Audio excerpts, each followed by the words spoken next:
السلام علیکم ورحمۃ اللہ وبرکاتہ۔ الحمد للہ رب العالمین، والصلاة والسلام علی اشرف الانبیاء والمرسلین وعلی آلہ واصحابہ اجمعین، اما بعد فاعوذ باللہ من الشیطان الرجیم، بسم اللہ الرحمن الرحیم، ومن احسن قولا ممن دعا الى الله وعمل صالحا وقال انني من المسلمين، صدق اللہ العظیم۔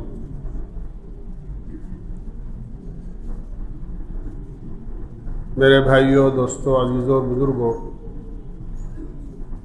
ہر انسان کی دو زندگیاں ہیں، ایک دنیا کی اور ایک آخرت کی۔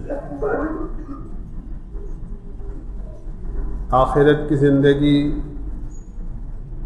اہم ہے، بڑی ہے، ہمیشہ ہمیش کی ہے۔ دنیا کی زندگی مختصر ہے، وقتی ہے، چند روزہ ہے، لیکن اہمیت دنیا کی زندگی کی بھی کم نہیں ہے، اور اس لیے کم نہیں ہے کہ آخرت کی جو ہمیشہ کی زندگی بنتی یا بگڑتی ہے، وہ دنیا کی زندگی ہی کی وجہ سے بنتی اور بگڑتی۔ دنیا کی زندگی میں اگر آخرت کی فکر کی گئی تو آخرت کی زندگی بن جاتی ہے، اور اگر دنیا کی زندگی میں آخرت کی زندگی کی فکر نہیں کی تو آخرت کی ہمیشہ کی زندگی بگڑ جاتی ہے۔ اب زندگی کا بننا اور بگڑنا کیا ہے، اور زندگی بنتی کن چیزوں سے ہے اور کن سے بگڑتی ہے؟ اس میں دو چیزیں ہیں، ایک دنیا کی آواز ہے، ایک اللہ اور اس کے رسول کی آواز ہے۔ دنیا کا کہنا اور دنیا کی آواز تو یہ ہے کہ جس کے پاس جتنی چیزیں زیادہ ہوں گی، مال زیادہ ہوگا، پیسہ زیادہ ہوگا، مکان اچھا ہوگا، سواری اچھی ہوگی، کاروبار اچھا ہوگا، بینک بیلنس اچھا ہوگا، اس کے استعمال کے سامان اور چیزیں اچھی ہوں گی اور زیادہ ہوں گی، لوگ سمجھتے ہیں اس کی زندگی اچھی ہے۔ لیکن دوسری طرف اللہ اور اس کے رسول کے احکامات ہیں اور ان کے ارشادات ہیں۔ اگر قرآن اور حدیث کو اٹھا کر دیکھا جائے تو یہ پتہ لگتا ہے کہ زندگی چیزوں سے نہیں بنتی، نہ دنیا کی نہ آخرت کی، بلکہ زندگی اعمال سے بنتی ہے، ایمان سے بنتی ہے۔ یہ زندگی کے اصل بننے کے اسباب ہیں۔ دھوکہ اس لیے لگتا ہے کہ چیزوں کا نفع فوری طور پر اور ظاہری اعتبار سے سامنے آ جاتا ہے، اعمال کا نفع جلدی سامنے نہیں آتا، اس کا نفع پوشیدہ رہتا ہے۔ آدمی فوری طور پر دکھائی دینے والی چیز سے دھوکہ کھا جاتا ہے، حالانکہ یہ بات یقینی ہے کہ ہر چمکتی ہوئی چیز سونا نہیں ہوتی، ہر اچھی چیز جو دکھائی دے رہی ہے وہ اچھی نہیں ہوتی، بلکہ ہر اچھی وہ چیز ہے جس کو اللہ اچھی کہے، اور ہر اچھی وہ چیز ہے جس کو اللہ کے رسول اچھی کہے، ورنہ دنیا چاہے کسی کو بھی اچھی کہے اور کسی کو اچھی لگے، وہ اچھی نہیں ہے۔ قرآن کریم میں اللہ تعالیٰ نے انسان کی دنیا اور آخرت کی کامیابی اور ناکامی کا معیار انہی چیزوں میں فرمایا ہے۔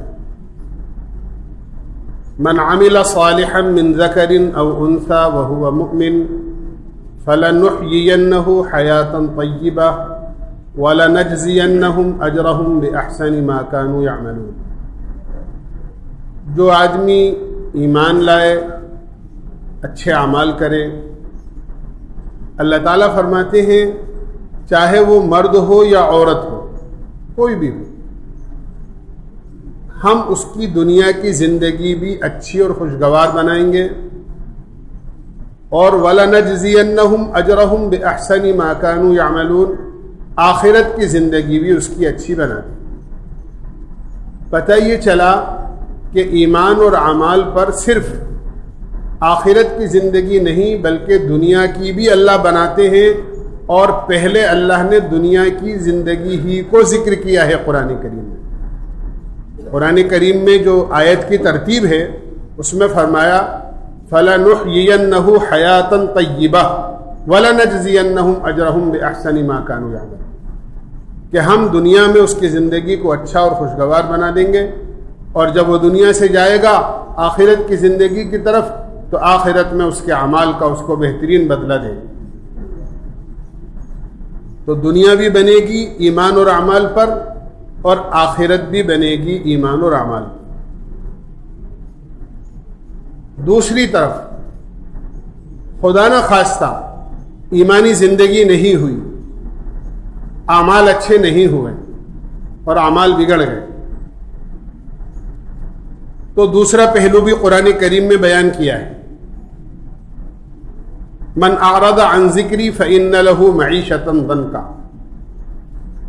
جو ہمارے دین سے، قرآن و حدیث سے، اللہ کے احکامات سے، اللہ کے نبی کی بتائی ہوئی زندگی کی ترتیب سے منہ موڑے گا، روگردانی کرے گا، اس کو نہیں اپنائے گا، تو اس کے لیے بھی دنیا میں بھی خرابی ہے اور آخرت میں بھی خرابی ہے۔ فرمایا فإن له معیشة ضنکا، ہم اس کی زندگی کو انتہائی تنگ کر دیں گے۔ جسے آدمی پریشانی میں کہتا ہے کہ صاحب میں تو بہت تنگ ہو گیا، یہ وہ تنگی ہے جو اللہ کی طرف سے آتی ہے۔ من اعرض عن ذکری فإن له معیشة ضنکا، جو ہمارے احکامات سے روگردانی کرے گا، منہ پھیرے گا، اس کو نہیں اپنائے گا، اس پر نہیں چلے گا، ہم اس کی زندگی کو تنگ کر دیں گے۔ یہ دنیا کی خرابی ہے اور دنیا کی بربادی ہے۔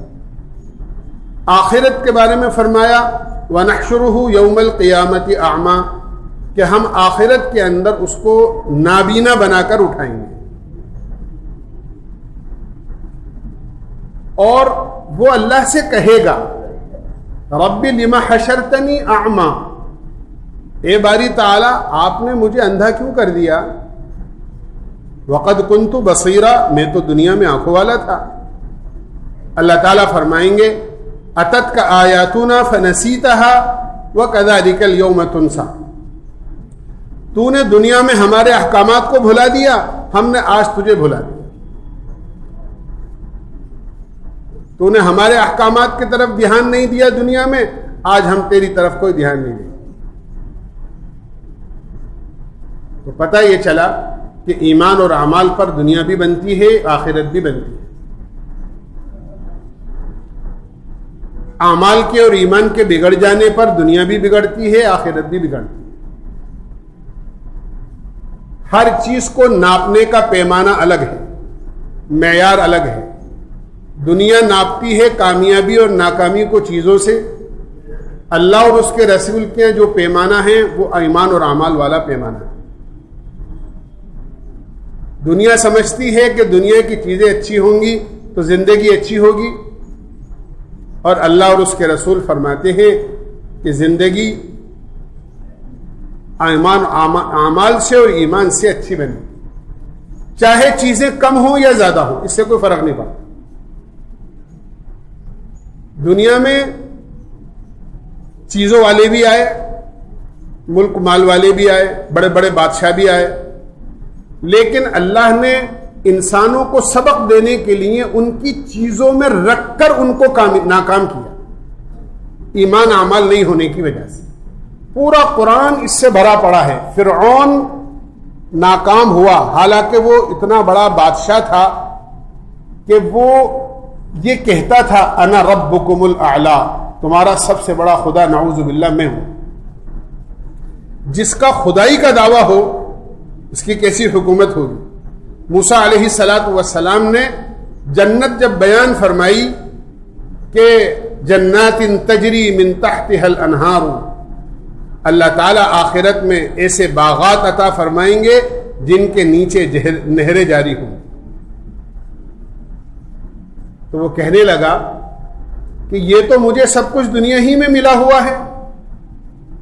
الیس لی ملک مصر وہذہ الانہار تجری من تحتی افلا تبصرون، یہ میرے محلات ہیں جس کے کنارے سے نہریں جاری ہیں، کیا تمہیں یہ نظر نہیں آ رہا؟ تم تو آخرت کی بات کرتے ہو، مجھے تو دنیا ہی میں سب کچھ ملا ہوا ہے. اللہ نے اس کی فوج سمیت اس کی بادشاہت ہی کے زمانے میں اس کو پانی میں غرق کیا، تاکہ کوئی یہ نہ سمجھے کہ اگر اللہ اس سے ملک پہلے لے لیتے وہ غریب ہو جاتا، یا اس کے حالات بدل جاتے اور حالات کے بدلنے کے بعد اس کے ساتھ یہ ہوتا تو دنیا یہ کہتی فرعون اپنی حکومت پر جب تک تھا اس وقت تک وہ پوری دنیا کا بادشاہ رہا، ہاں اس لیے ناکام ہوا کہ اس کے پاس حکومت نہیں تھی. لیکن اللہ نے اس کو حکومت میں رکھتے ہوئے ناکام کیا اور پانی میں غرق کیا. قارون بہت بڑا مال والا تھا جس کے خزانوں کی چابیاں اونٹنیوں پر چلا کرتی تھی، لیکن اللہ تعالیٰ نے جب اس کو ناکام کیا تو زمین میں اس کو دھسایا، اور اس طرح دھسایا کہ اس کا مال بھی اس کے سر پر رکھ دیا گیا اور وہ دھستا ہی چلا گیا. اللہ کے نبی علیہ الصلاۃ والسلام نے ایک موقع پر صحابہ سے فرمایا کہ قارون اپنا مال سمیت قیامت تک دھستا رہے گا زمین میں. یہ باتیں میں اس لیے عرض کر رہا ہوں کہ اللہ نے دنیا والوں کو دنیا کی چیزوں سمیت ہلاک کیا ہے اور ناکام اور برباد کیا ہے، یہ بتانے کے لیے کہ فقط چیزیں، فقط سامان، فقط دنیا کے اسباب کامیابی کی کوئی دلیل اور اسباب نہیں ہے. کامیابی تو ایمان اور اعمال کے نتیجے میں ملا کرتی ہے.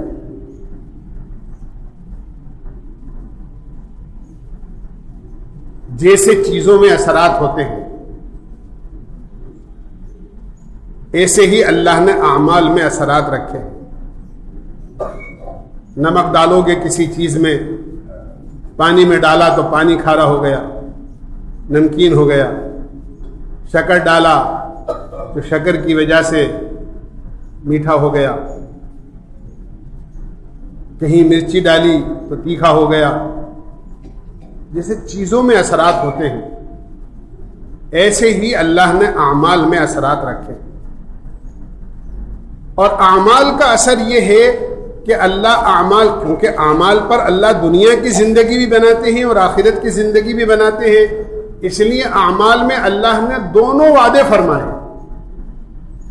دنیا کی کامیابی کا بھی اور آخرت کی بھی کامیابی. جس سے مثال کے طور پر اعمال میں سب سے بڑا عمل نماز ہے، سب سے بنیادی چیز نماز ہے. اللہ نے اس پر مغفرت کا وعدہ بھی کیا ہے کہ سارے گناہ معاف ہوں گے، اور اللہ نے اس پر دنیا میں ساری روزی کی تنگی دور کرنے کا وعدہ بھی کیا ہے. مغفرت کا اعلان تو اس طرح کیا، اللہ کے نبی علیہ الصلاۃ والسلام نے ارشاد فرمایا، بتاؤ ایک آدمی ہے جو کسی کارخانے میں کام کرتا ہے اور وہ کارخانے سے اپنے کام سے فارغ ہو کر اپنے گھر واپس جاتا ہے. کارخانے کے اور اس کے گھر کے درمیان میں 5 نہریں پڑتی ہیں جو بڑے صاف اور شفاف پانی کی نہریں ہیں. جب وہ نہر پر سے گزرتا ہے تو ہر نہر پر وہ بہت اچھی طریقے سے غسل کرتا ہے، کیونکہ کارخانے میں کام کر کے آیا ہے. ہر نہر پر وہ اچھی طرح غسل کرتا ہے. جب وہ اپنے گھر پر پہنچتا ہے تو 5 نہروں پر وہ غسل کر چکا ہوتا ہے. آپ نے صحابہ سے پوچھا، بتاؤ جو آدمی 5 نہروں پر صاف شفاف پانی سے غسل کر کے اپنے گھر پہنچے گا، کیا اس کے بدن پر کچھ میل باقی رہے گا؟ صحابہ نے عرض کیا، اللہ کے نبی حقیقت ہے، صاف بات ہے کہ اس کے بدن پر کچھ بھی باقی نہیں رہے گا، بالکل صاف ستھرا ہو کر گھر پہنچے. اللہ کے نبی علیہ الصلاۃ والسلام نے فرمایا، یہی حال 5 نمازوں کا ہے. جب مسلمان اچھی طرح آداب اور مستحبات کی رعایت کے ساتھ نماز کو ادا کرتا ہے تو اللہ اس کو بھی گناہوں سے ایسا ہی پاک صاف کر دیتے ہیں جس طرح 5 غسل کرنے والا اپنے سارے میل سے پاک صاف ہو جاتا ہے. مثال دی اللہ کے نبی علیہ السلام حدیث پاک. اور روزی کی تنگی کے بارے میں تو فرمایا کہ سب سے پہلا وعدہ اللہ کا نماز کے اہتمام پر روزی کی تنگی کو دور کرنے کا ہے. اپنے نبی سے فرمایا وَأْمُرْ أَهْلَكَ بِالصَّلَاةِ وَاصْطَبِرْ عَلَيْهَا لَا نَسْأَلُكَ رِزْقًا نَحْنُ نَرْزُقُكَ وَالْعَاقِبَةُ لِلتَّقْوَىٰ. آپ اپنے گھر والوں کو نماز کا حکم کیجیے اور خود بھی اس کا اہتمام کرتے رہیے. ہم آپ سے روزی کموانا نہیں چاہتے, روزی تو آپ کو ہم دیں. اللہ نے اس آیت میں اتنا بڑا وعدہ کیا ہے کہ اگر نماز کا اہتمام کرنے والا اپنی کمائی میں اور محنت میں کمزور بھی ہے کہ پوری محنت روزی کو کمانے کی نہیں کر پاتا ہے, تو اللہ تعالیٰ اس کو اس کی کمی کو نظر انداز کر کے اللہ اپنے خزانے غیب سے اس کو روزی عطا فرمائے. یہ اللہ کا وعدہ ہے. اللہ کے نبی سے کہہ رہے ہیں کہ ہم آپ سے روزی نہیں چاہتے ہیں, ہم تو یہ چاہتے ہیں کہ آپ تو نماز کا اہتمام کریں, گھر والوں سے بھی نماز کا اہتمام کرائیں, روزی آپ کو ہم دیں. پتہ یہ چلا کہ روزی کی برکت اپنے نماز کے اہتمام میں بھی اور گھر والوں کے نماز کے اہتمام میں. ہمارے یہاں جب کوئی بے برکتی کی بات یا کوئی تکلیف کی بات سامنے آتی ہے تو ہم کیا کہتے ہیں کہ صاحب میں تو نماز بھی پڑھتا ہوں, پھر بھی پریشانی پتہ نہیں کیوں آ گئی میرے اوپر.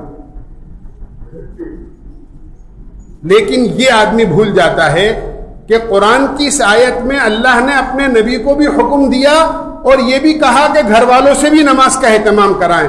گھر میں اگر 5 آدمی ہیں تو 5 ہی نماز کا اہتمام کریں تو برکت آئے گی. اور اگر خدا نہ خواستہ 2 تو پڑھتے ہیں اور 3 نہیں پڑھتے, شوہر اور بیوی دونوں پڑھ رہے ہیں لیکن بہو نہیں پڑھ رہی, بچیاں نہیں پڑھ رہی, بیٹوں میں سے کوئی بیٹا ہے وہ نماز کا اہتمام نہیں کرتا ہے, تو یہ تو ایسا ہی ہے جیسے اللہ نہ کرے کسی کے برتن میں 5 سوراخ ہو جائیں, تو اس برتن میں 5 سوراخ ہو گئے تو اس برتن میں کسی چیز کو روکنے کے لیے آپ اس میں دودھ رکھنا چاہتے ہیں, آپ اس میں پانی رکھنا چاہتے ہیں, تو آپ کو کتنے سوراخ بند کرنے ہوں گے؟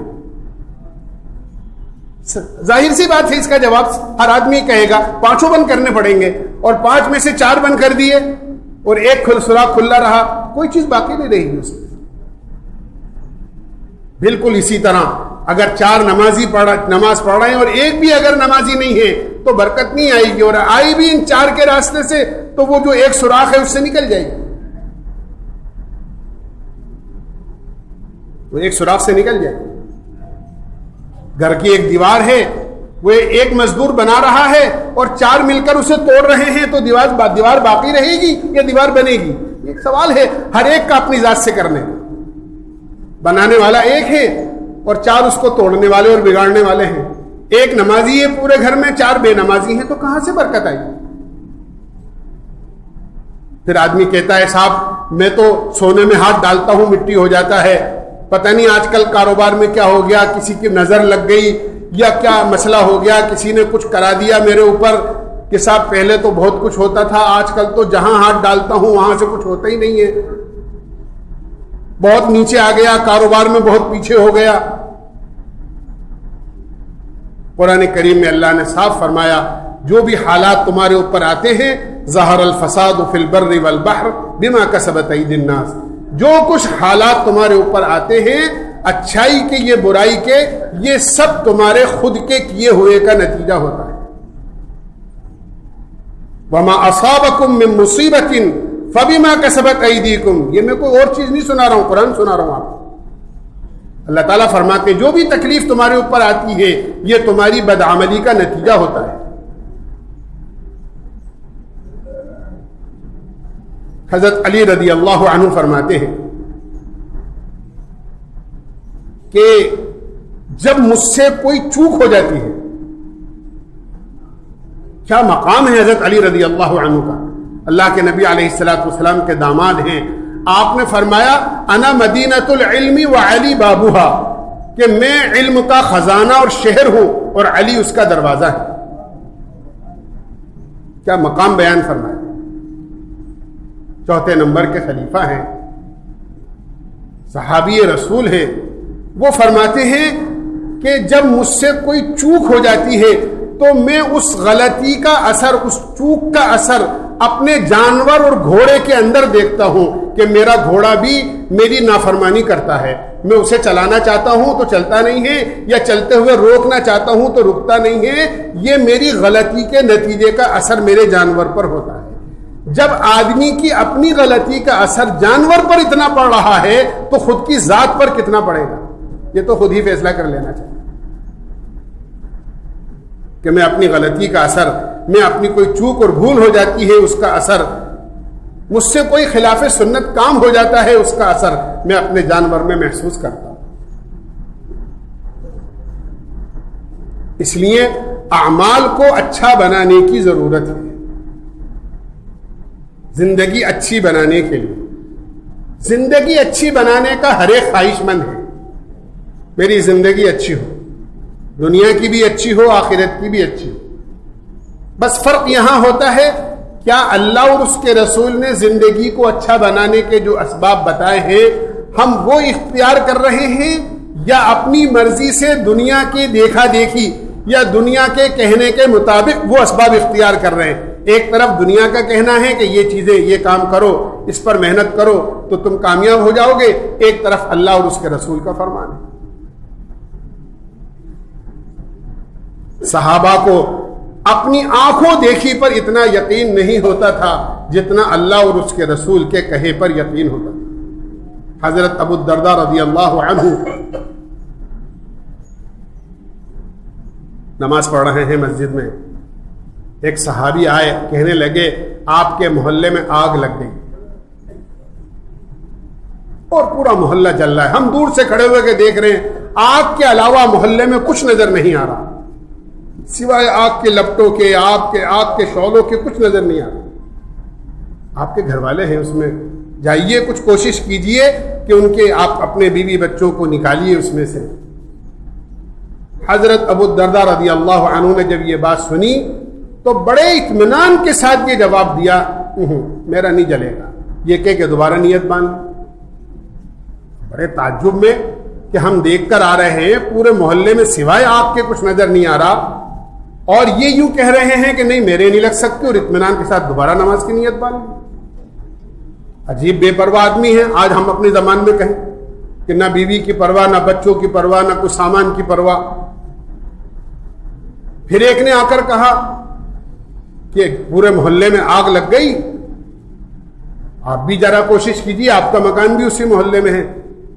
تو سلام پھیر چکے تھے دوبارہ.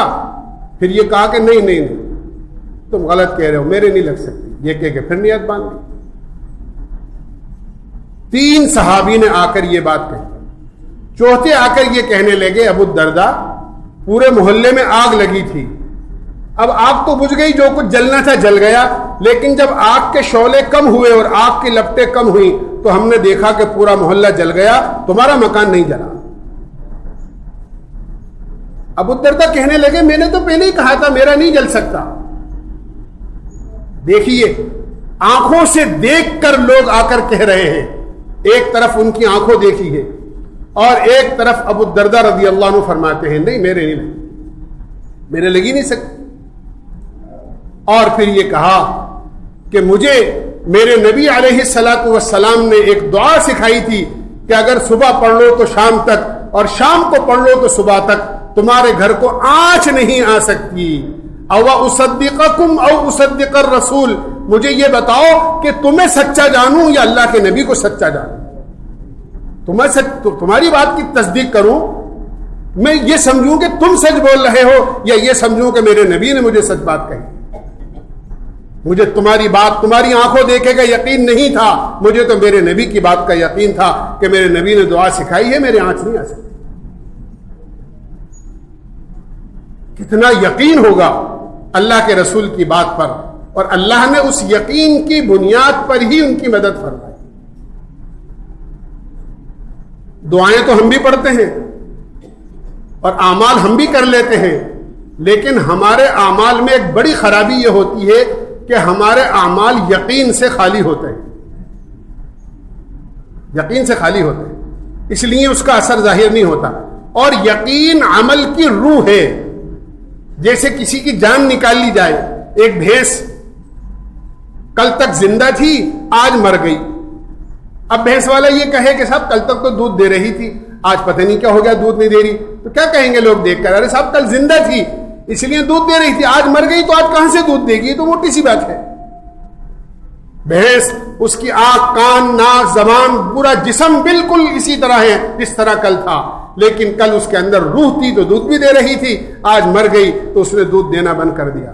بالکل ہمارے اعمال میں اور صحابہ کے اعمال میں یہی فرق ہے، ان کے اعمال میں یقین کی طاقت اور روح تھی، اس لیے ہر عمل کا نتیجہ اپنی آنکھوں سے دیکھتے تھے۔ ہمارے اعمال یقین کی طاقت سے خالی ہیں، ہم عمل بھی کرتے ہیں لیکن اس کا اثر ظاہر نہیں ہوتا، اس لیے عمل میں یقین پیدا ہوگا تو اللہ تعالیٰ ایسی ہی مدد فرمائیں گے جس طرح صحابہ کی مدد فرمائیں گے۔ اللہ ہمیں عمل کی توفیق نصیب فرمائے۔ آخر دعوانا